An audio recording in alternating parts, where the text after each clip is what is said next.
Welcome to Horrella. Well, Evil Dead Rise, the upcoming movie of Evil Dead franchisee, is about to release in the month of April.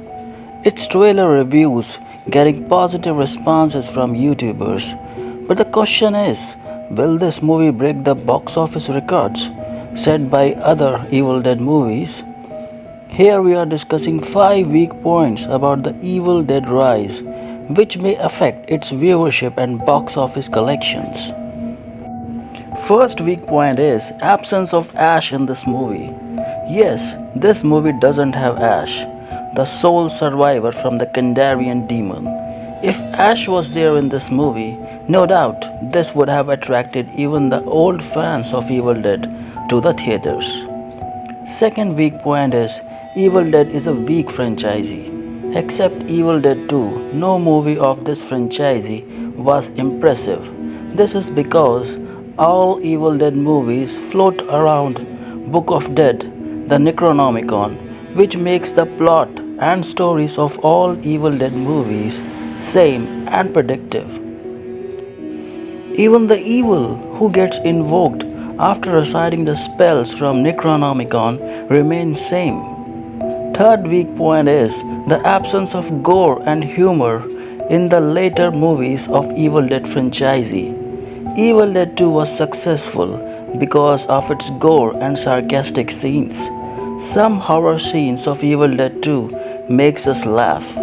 This actually attracted more audiences who like to enjoy gore with comedy. This humor factor seems to be missing in Evil Dead Rise if we watch its trailer. Makers must understand that making serious horror movies with Evil Dead franchisee may lend them to nowhere, as more serious franchises like Conjuring, Insidious are the masters in delivering that serious horror which Evil Dead franchisee can never do it due to its weak plot and storylines. Adding small humor to Evil Dead Rise may have lent this movie in a driver's seat so that at least the serious horror audiences not compare it with Conjuring and Insidious franchises. Fourth weak point is Necronomicon itself. Necronomicon is a very vast book with different spells and mentions different types of evils and cosmic entities. But in every Evil Dead movie, Necronomicon was never focused seriously. It was just used as a means of invoking some Kandarian evil again and again.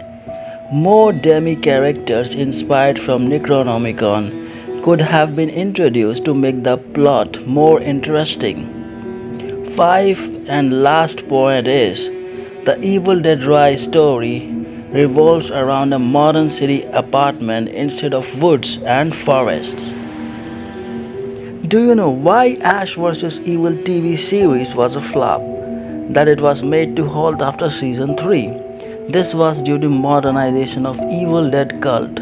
When horror stories inspired from cult books or scripts move to modern cities and houses, those horror movies become zombie-like movies.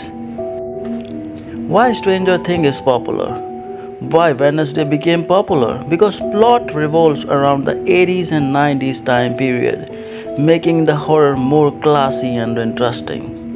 Well, this is the end of the video. We hope that these 5 points won't affect the new Evil Dead Rise and it will break all the records of the box office. Best of luck to the Evil Dead Rise. Subscribe Horrella. Goodbye for now.